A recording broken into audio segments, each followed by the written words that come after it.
बुआ की बेटी मेरे घर आई तो मुझे बिल्कुल अंदाजा नहीं था कि आने वाले कुछ दिनों में मेरी जिंदगी में ऐसा तूफान आने वाला है जो मेरे दिल और दिमाग दोनों को हिला देगा। उसका नाम स्नेहा था। उम्र बस 21 साल, गोरा चिट्टा रंग, बड़ी बड़ी आंखें और होठों पर वो हल्की सी मुस्कान जो सीधे दिल में उतर जाए। मैं उस वक्त 26 साल का था और एक प्राइवेट कंपनी में जॉब करता था। पापा अपने काम में व्यस्त, मम्मी पूरे दिन घर के काम में लगी रहती और मेरा ज्यादातर वक्त या तो दफ्तर में बीतता या अपने कमरे में। लेकिन जिस दिन स्नेहा ने हमारे घर में कदम रखा, घर का माहौल जैसे बदल गया। वो पढ़ाई के बहाने यहाँ आई थी क्योंकि बुआ कहती थी कि शहर में रहकर अच्छे कॉलेज में एडमिशन ले ले। लेकिन मुझे लगता था कि उसके आने के पीछे कोई और वजह भी थी, क्योंकि उसकी नजरें कई बार मुझ पर ऐसी ठहर जाती कि जैसे कुछ कहना चाहती हूँ। पहले दिन तो सब नॉर्मल था। उसने मम्मी की मदद की, मेरे कमरे के सामने वाले कमरे में अपना सामान रखा और शाम को जब मैं ऑफिस से लौटा तो वो हॉल में बैठी चाय पी रही थी। जैसे ही मैंने दरवाजा खोला, उसकी नजर मुझ पर पड़ी और वो हल्के से मुस्कुरा दी। मुझे नहीं पता क्यों, लेकिन उस मुस्कान ने मेरे सीने में कुछ अजीब सी हलचल पैदा कर दी। अगले दिन से मम्मी ने उसे घर के कामों में लगा दिया, लेकिन मैं नोटिस करने लगा कि जब भी मैं घर पर होता, वो इधर उधर बहाने से मेरे आसपास ही घूमती। कभी पानी देने आना, कभी पूछना कि भैया आपको चाय बनाकर दूं, और मुझे भैया शब्द में भी एक अजीब सी शरारत महसूस होती। एक शाम ऑफिस से लौटकर मैं अपने कमरे में गया तो देखा वो वहां खड़ी मेरी अलमारी में कुछ ढूंढ रही थी। मैंने हैरानी से पूछा, तुम यहाँ क्या कर रही हो? वो थोड़ी घबरा गई, बोली, वो मम्मी ने कहा था आपके पुराने नोट्स ले आऊं। लेकिन उसकी आवाज में घबराहट साफ थी, जैसे वो कोई और चीज देख रही हो। मैं बस उसे देखता रहा और फिर बिना कुछ कहे कमरे से बाहर चला गया। लेकिन उस दिन के बाद जैसे हमारे बीच एक अजीब सा अनकहा रिश्ता बनने लगा। रात को मैं कमरे में बैठा लैपटॉप पर काम कर रहा था। तभी दरवाजा हल्का सा खुला और स्नेहा अंदर आई। उसके हाथ में एक प्लेट थी जिसमें कटा हुआ फल था। उसने कहा, आपने खाना नहीं खाया तो सोचा थोड़ा फल दे दूं। मैंने मुस्कुराकर थैंक यू कहा, लेकिन जब वो प्लेट देने के लिए झुकी, उसके बाल मेरे गाल को हल्के से छू गए और उस पल मेरे भीतर कुछ पिघलने लगा। उसकी खुशबू, उसकी आंखों का वो धीमा सा ठहराव, सब कुछ मेरे होश उड़ा रहा था। अगले कुछ दिनों में ये सिलसिला और बढ़ता गया। कभी वो मेरी शर्ट प्रेस कर देती, कभी रात को दरवाजा खटखटा कर पूछती कि नींद नहीं आ रही। और एक दिन तो हद तब हुई जब मम्मी पापा किसी रिश्तेदारी में गए और घर में सिर्फ मैं और स्नेहा थे। दोपहर का वक्त था, बिजली चली गई थी, पंखा बंद और हवा थमी हुई। मैं अपने कमरे में लेटा था कि वो आ गई। बोली, गर्मी लग रही है, मैं यहाँ बैठ जाऊं? मैंने हाँ कहा। वो बिस्तर पर मेरे पास बैठ गई और धीरे धीरे बातें करते करते उसका हाथ मेरे हाथ पर आ गया। मैं जानता था ये गलत है, लेकिन उस स्पर्श में ऐसी नरमी थी कि मैं खुद को रोक नहीं पाया। मैंने उसकी ओर देखा, उसकी सांसें तेज थीं और अगले ही पल जैसे सब कुछ अपने आप हुआ। हमारे होंठ एक दूसरे से मिल गए। बाहर का माहौल गर्म था, लेकिन कमरे के भीतर जिस्मों की गर्मी और भी तेज हो गई।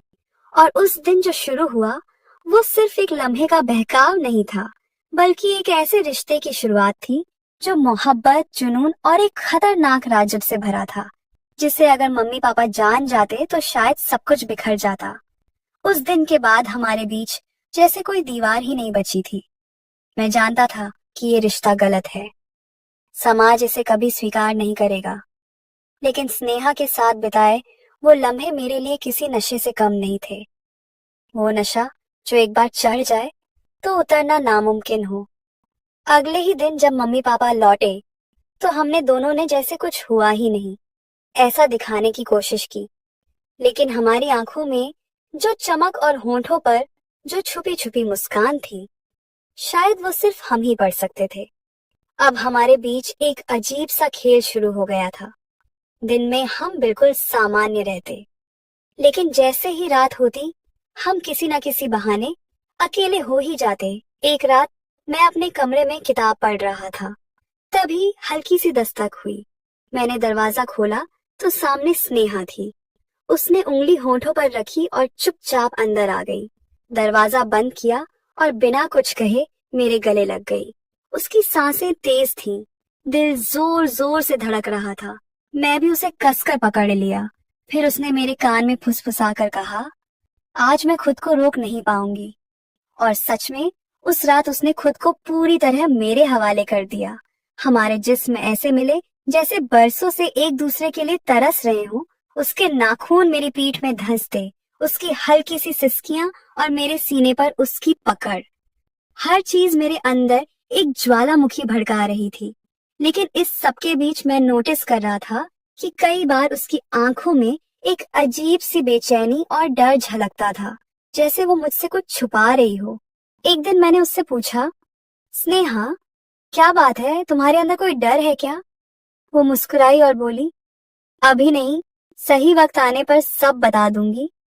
मैं समझ नहीं पाया, लेकिन उसकी बातों ने मेरे मन में एक सवाल छोड़ दिया। वैसे ही दिन बीतते गए, लेकिन हमारा रिश्ता और गहरा होता गया। कभी हम किचन में अचानक अकेले होते और हाथ छू जाने पर बिजली सी दौड़ जाती। कभी टीवी देखते देखते वो धीरे धीरे पास आकर बैठ जाती और मेरा हाथ पकड़ लेती। और फिर एक रात मम्मी पापा को गांव जाना पड़ा, 3 दिन के लिए। अब घर में बस मैं और स्नेहा थे। पहले दिन ही माहौल कुछ अलग था। दोपहर को उसने कहा, आज खाना हम दोनों साथ में बनाएंगे। और जैसे ही वो आटा गूंथ रही थी, उसका दुपट्टा फिसलकर नीचे गिरा। मैंने उठाने के लिए हाथ बढ़ाया, लेकिन उसके हाथ ने मेरा हाथ थाम लिया। उसकी आंखों में एक ऐसी चुप्पी थी जो बहुत कुछ कह रही थी। उस पल हम दोनों के बीच का फासला खत्म हो गया। मैं उसके पीछे खड़ा होकर उसकी कमर पकड़ लिया। 10 आराड लिया। उसके कान के पास हल्के से सांसें छोड़ी और वो कांप उठी। आटा और रसोई सब भूलकर हम फिर एक दूसरे में खो गए। उसके होठों पर मेरी प्यास और मेरे स्पर्श पर उसका बेकाबू होना। ये 3 दिन हमारे लिए किसी हनीमून से कम नहीं थे। लेकिन आखिरी रात जब हम एक दूसरे की बाहों में थे, तभी उसने अचानक कहा, अगर मैं तुमसे कुछ कहूं तो तुम मुझे छोड़ तो नहीं दोगे? मैंने हैरानी से उसे देखा। ऐसी क्या बात है? उसने एक गहरी सांस ली और कहा, मैं यहाँ पढ़ाई के बहाने नहीं आई थी। मैं तुमसे मिलने आई थी, क्योंकि मैं पहले से ही। वो रुक गई। मेरी सांसें अटक गईं। पहले से ही क्या? वो मेरी आंखों में देख रही थी, लेकिन उसके होंठ खुलने से पहले ही हमारे कमरे के बाहर से मम्मी पापा के लौटने की आवाज आ गई। वो बात वहीं रुक गई, लेकिन मेरे मन में अब बेचैनी और बढ़ गई थी। मैं जानता था कि स्नेहा के पास कोई बड़ा राजशक्ति है, और शायद वही राजन हमारी मोहब्बत को या तो और मजबूत करेगा या पूरी तरह तोड़ देगा। मम्मी पापा की आवाज सुनते ही स्नेहा एकदम से मुझसे हटकर अपने कपड़े ठीक करने लगी और मैं भी जैसे होश में आ गया। लेकिन मेरे दिमाग में उसकी अधूरी बात बार बार गूंज रही थी। मैं पहले से ही। आखिर वो कहना क्या चाहती थी? उस रात बिस्तर पर लेटे लेटे मैं करवटें बदलता रहा। स्नेहा अपने कमरे में चली गई थी, लेकिन मुझे लग रहा था कि उसके पास कोई ऐसा सच है जिसे वो बताने से डर रही है। अगले दिन घर का माहौल सामान्य था, लेकिन हमारे बीच का माहौल अब अलग था। उसकी आंखों में अब भी वो पुरानी मोहब्बत और चाहत थी, लेकिन कहीं ना कहीं एक डर भी साफ दिख रहा था। शाम को जब मम्मी पापा टीवी देख रहे थे, मैं बाहर बालकनी में खड़ा था। तभी स्नेहा आई। उसके हाथ में कॉफी के 2 मग थे। उसने एक मेरे हाथ में दिया और धीमे से बोली, आज रात मुझसे मिलना मेरे कमरे में। उसकी आवाज में एक गंभीरता थी जो पहले कभी नहीं सुनी थी। रात को जब सब सो गए, मैं दबे पांव उसके कमरे में गया। वो खिड़की के पास खड़ी थी। चांदनी उसकी त्वचा पर ऐसे पड़ रही थी जैसे चांदी की परत चढ़ गई हो। उसने मुड़कर मेरी ओर देखा और बिना कुछ कहे आकर मेरे गले लग गई। मैं उसकी गर्म सांसों को अपने सीने पर महसूस कर रहा था, लेकिन फिर उसने खुद को थोड़ा अलग किया और बोली, मुझे तुम्हें सच बताना है, लेकिन वादा करो, सुनकर मुझसे नफरत नहीं करोगे। मेरा दिल तेजी से धड़कने लगा। मैंने कहा, स्नेहा, तुम जो भी कहोगी, मैं तुम्हारे साथ हूँ। उसने एक लंबी सांस ली, उसकी आंखें भर आईं। मैं यहाँ इसलिए आई थी क्योंकि मैं पहले से ही शादीशुदा हूँ। मेरे पैरों तले जैसे जमीन खिसक गई। मैं कुछ पल उसके चेहरे को देखता रहा। ये मजाक तो नहीं हो सकता था। उसकी आंखों में आंसू थे और होंठ कांप रहे थे। मैंने कहा, क्या? वो रोते हुए बोली, 1 साल पहले पापा के कहने पर मेरी शादी हुई थी, लेकिन मेरा पति, वो बहुत बुरा इंसान था। शराब पीकर मुझे मारता पीटता था, मुझ पर शक करता था। मैंने सब सहा, लेकिन एक दिन वो हद पार कर गया। मैंने मायके आकर तलाक की मांग की, लेकिन पापा ने मुझे घर में बंद कर दिया। और फिर मैंने किसी तरह बुआ से बात करके यहाँ आने की इजाजत ली, ताकि मैं तुमसे मिल सकूं। मैं अब भी समझ नहीं पा रहा था, लेकिन मुझसे क्यों? उसने मेरे हाथ पकड़ लिए। क्योंकि मैं तुम्हें कॉलेज के समय से चाहती थी। जब तुम गांव आए थे तो मैं तुम्हें पहली बार देखी थी, और तभी से तुम मेरे दिल में बस गए थे। मैंने सोचा, अगर मैं यहाँ आई तो शायद तुम भी मुझे अपना लोगे। उसकी बातें सुनकर मेरा दिल भारी हो गया, लेकिन साथ ही मेरे भीतर एक अजीब सी जलन उठी।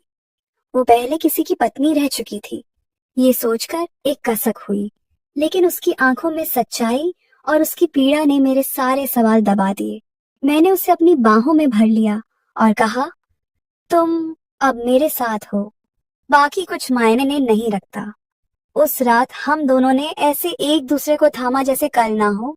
उसके आंसू, उसका दर्द और हमारी चाहत, सब मिलकर एक ऐसा रिश्ता बना रहे थे जिसे कोई तोड़ नहीं सकता था।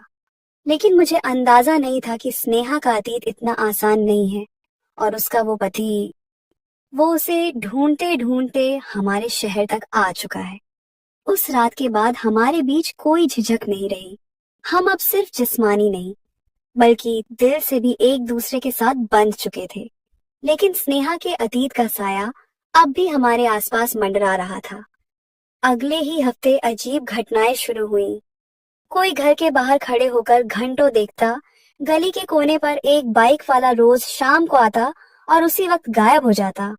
मैंने इस बारे में स्नेहा से कहा तो उसका चेहरा पीला पड़ गया। शायद वो है? मैंने पूछा। कौन? उसने धीमे से कहा, मेरा पति, या कहो वो आदमी जिसे दुनिया मेरा पति मानती है। उसके शब्द सुनकर मेरे भीतर गुस्सा और डर दोनों उठे। लेकिन मैंने उसे वादा किया कि चाहे जो हो, मैं उसे अकेला नहीं छोड़ूंगा। एक रात मम्मी पापा शादी में गए हुए थे और हम दोनों घर पर थे। तभी दरवाजे पर जोर जोर से दस्तक हुई। मैंने खोला तो सामने वही आदमी खड़ा था। लंबा, चौड़े कंधे, आंखों में खून उतर आया था। उसने मुझे ऊपर से नीचे तक घूरा और फिर स्नेहा की ओर देखा, जो कमरे से बाहर आ गई थी। तो यहाँ छुपी थी तू? उसकी आवाज में जहर था। स्नेहा मेरे पीछे छुप गई। मैंने उसे डांटते हुए कहा, तुम यहाँ से चले जाओ, वरना पुलिस बुला लूंगा। लेकिन वो हंसा। पुलिस? तेरी ये रखैल तो मेरी बीवी है, और मैं इसे यहाँ से ले जाऊंगा। उसके शब्दों ने मेरे खून को खौला दिया। मैंने उसे धक्का देकर बाहर करने की कोशिश की, लेकिन उसने मुझे धक्का मारा और अंदर घुस आया। उसके हाथ में एक लोहे की रॉड थी। मैंने किसी तरह उसका हाथ पकड़ा और हम दोनों में हाथापाई शुरू हो गई। स्नेहा चीख रही थी। तभी मैंने पूरा जोर लगाकर उसे दरवाजे की चौखट से टकरा दिया। वो लड़खड़ाकर गिरा, लेकिन फिर उठा और रॉड घुमाई जो मेरे कंधे पर लगी। दर्द से मेरी सांस रुक गई, लेकिन मैंने हार नहीं मानी। आखिरकार मैंने उसे जमीन पर गिराकर रॉड छीन ली और बाहर धक्का दे दिया। दरवाजा अंदर से बंद कर दिया। हम दोनों हांफ रहे थे। स्नेहा की आंखों में डर के साथ साथ मेरे लिए एक अजीब सी मोहब्बत भी थी। उस रात मैंने उसे अपनी बाहों में भरकर कहा, अब चाहे जो हो, मैं तुम्हें कभी किसी को नहीं दूंगा। और फिर हमारी सांसें एक दूसरे में ऐसे घुल गईं, जैसे सारी दुनिया का डर और दर्द हमने उसी लम्हे में भुला दिया हो। अगले दिन मैंने पुलिस में रिपोर्ट लिखवाई और स्नेहा का नाम साफ करवाने के लिए कानूनी प्रक्रिया शुरू कर दी। महीनों की जद्दोजहद के बाद उसका तलाक फाइनल हुआ। अब वो पूरी तरह मेरी थी, समाज की नजर में भी, और दिल से तो पहले ही। लेकिन उस सफर ने हमें सिखा दिया था कि प्यार सिर्फ चाहत नहीं, बल्कि हिम्मत और लड़ाई भी है। आज हमारी शादी को 1 साल हो गया है और हर बारिश की रात जब मैं उसे अपने पास पाता हूँ, उसकी आंखों में वही पुरानी चाहत और होंठों पर वही हल्की सी मुस्कान देखकर मुझे लगता है कि हाँ, जब बुआ की बेटी मेरे घर आई थी, तब मेरी जिंदगी में जो तूफान आया था, वो आज मेरी सबसे खूबसूरत मंजिल बन चुका है।